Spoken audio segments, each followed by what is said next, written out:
So today I'm going to show you how to build a nice tadpole habitat in a pond.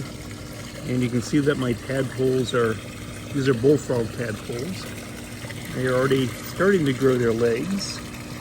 Just seeing that one right there. And this one over there. And I couldn't find any good videos on YouTube, so that's why I'm making this. But we do have a very nice pond, but the problem with our pond is that there's a lot of water agitation and of course some big koi that love to eat small tadpoles.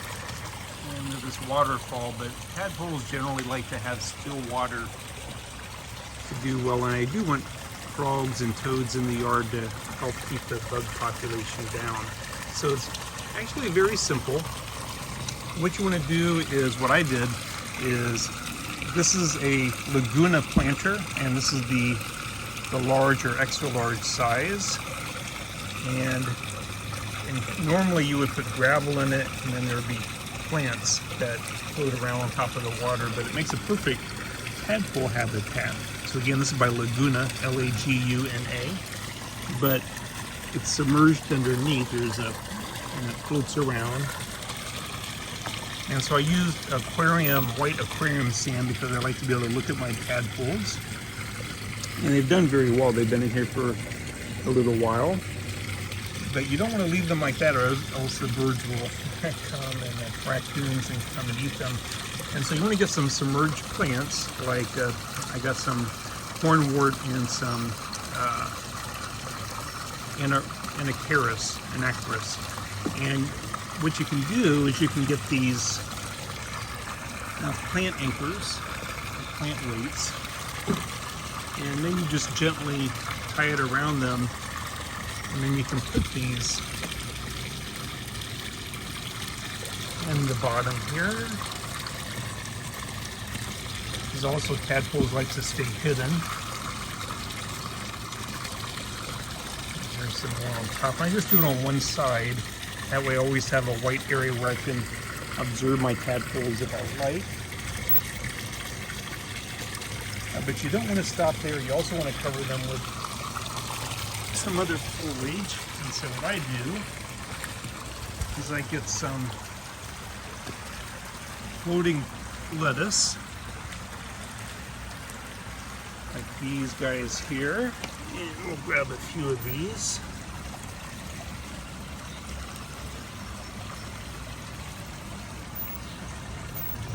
Because they'll make a nice cover on top.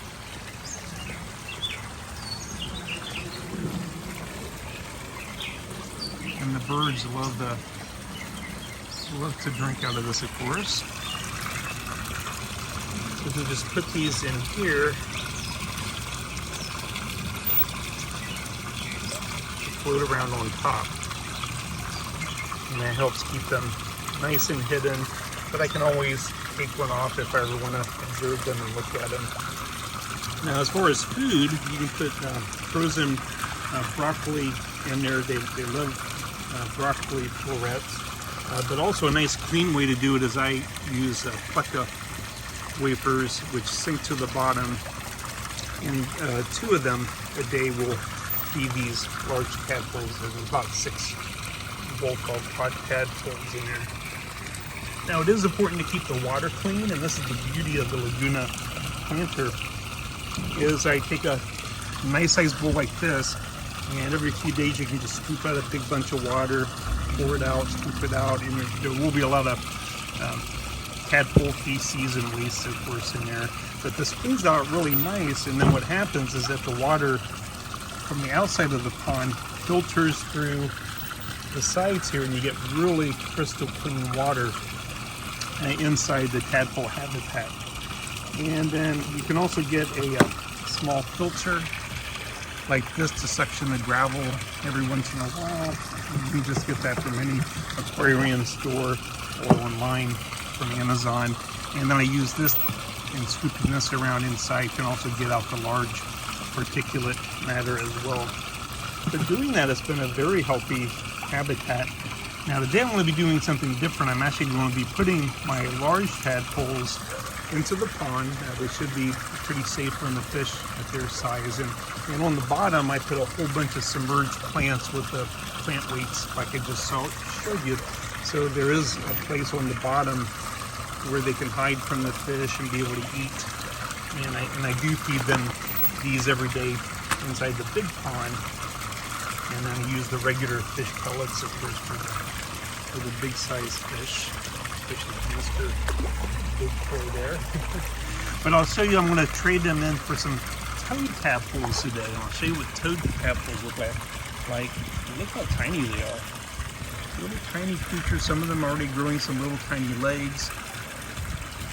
I got these from William Tricker from Ohio.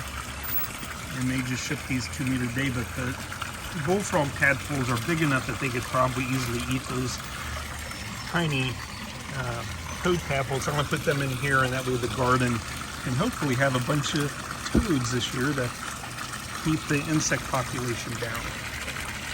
So anyways, I hope you enjoyed my video, and I hope that you have learned a good, easy, and also beautiful way to keep toads and frogs in your garden and your yard. And this year we had a nice, big, beautiful bullfrog. I named him Jeremiah. Good name. Thanks, Trish, Gary's cousin, for that recommendation. And otherwise, I hope you enjoyed my video. I'm an animal lover and a nature lover, and I just love having nature outside of my yard. And I hope people found this helpful.